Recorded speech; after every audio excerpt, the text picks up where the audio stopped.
how fast can you find out that cube of which number would be this? In other words, you have to find the cube root of 32,768. I'm giving you 4 seconds for that. And believe me, even that is a luxury for your mind, because it should not take you more than 2 seconds. Your time starts now.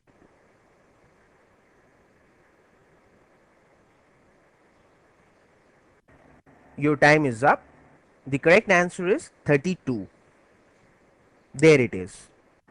Okay, so now let me show you this easy calc trick of finding the cube roots of numbers. Okay, so watch me. That is what my answer is. Was it too fast for you to follow? Alright, so let me explain. Then I assure you, you'll be calculating faster than this. Alright, because you'll be doing it mentally. I had to write it down for you to see, but you'll be doing it mentally. To find the cube root of any number whose answer lies anywhere between 1 to 100, all you need to do is see the last digit. If the last digit is 8, then put 2 here and strike out the last 3 digits. Alright. Now see the number that is left. All you need to do now is find the number whose cube is nearest to this number. That is, either it is 32 or less than 32. Okay. So which would that number be? 3, isn't it? Because 3 cube is 27 and 27 is near to 32. 4 cube is 64, so it is more than that, so it is out of question. So all you need to do is find the number whose cube is either equal to this remaining number or less than that. Okay, so let me add here, if the last digit is 8, I told you to replace it with 2. Okay, if the last digit is 8, you replace it with 2. If it's 2, then you replace it with 8. Alright. If it's 7, then you replace it with 3, and vice versa. If it's 3, then replace it with 7. These two are known as conjugate pairs. Alright. All you need to do to find the conjugate pair of 8 is to subtract it from 10. Alright. So 10 minus 8 is 2. Alright. If you have to find the conjugate pair of 2, then you subtract from 10 2. So again you will get 8.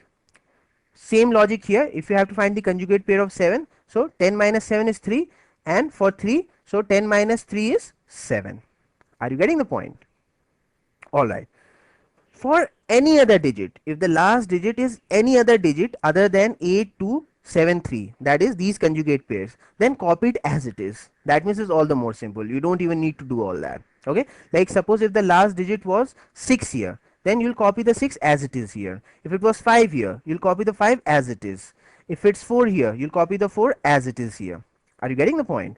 And for the next part, you know what you have to do. You have to find that which is the nearest cube to the remaining number. Alright. So let's practice more examples of these. Okay. So now find out what would be the cube root of 79,507. Okay. So look at the last digit here. It is 7, and you know that 7 is a part of conjugate pair. So what is the conjugate of 7? 10 minus 7 is 3. Alright. So write 3 here and immediately strike out the last 3 digits. Okay. Now look at the number that is left. 79. So what is the number that has its cube near 79? It is 4, isn't it? Because 5 cube is 125, it is more than 79. So the nearest cube, that is the cube of a number that is either equal to 79 or it is less than that, would be 4. So the answer is 43. As simple as that.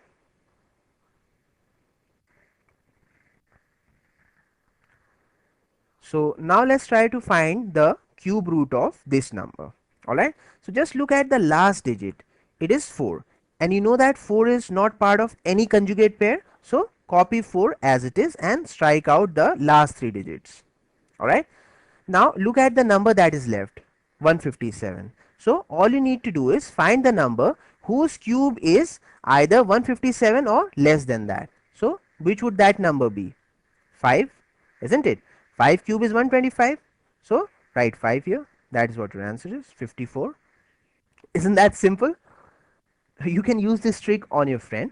You ask him to think of any number between 1 to 100 and then find the cube of it. You can allow him to use a calculator. Alright. So he'll get a huge number. Now just ask him to show you that number, and you'll just have a glance at that number and you'll be able to say what was the number he cubed. And he'll be impressed beyond his wits, won't he be? Just try it out and let me know the results. Alright. But before you do that, you please memorize the cubes of all the numbers from 1 to 10. And now you have a good reason to do so, isn't it? If you know the cubes of the numbers from 1 to 10, you can very easily find out the cube roots of any number whose value lies between 1 to 100. And if you know the cubes of numbers from 1 to 20, you can take that to 1 to 200. So on and so forth. If you know till 30, then it will go from 1 to 300. But for all practical purposes, knowing the cubes of numbers from 1 to 10 is good enough. Let's practice more examples. Now you try to impress me with your ability to calculate fast. Find the cube root of this number. Alright. So have you found it out? Okay. So let's see. So the last digit here is 8 and the conjugate of 8 is 2. So write 2 here and strike out the last 3 digits. Now you are left with 373. So what is the number that has its cube near 373? 7, isn't it? So I write 7 here. The answer is 72.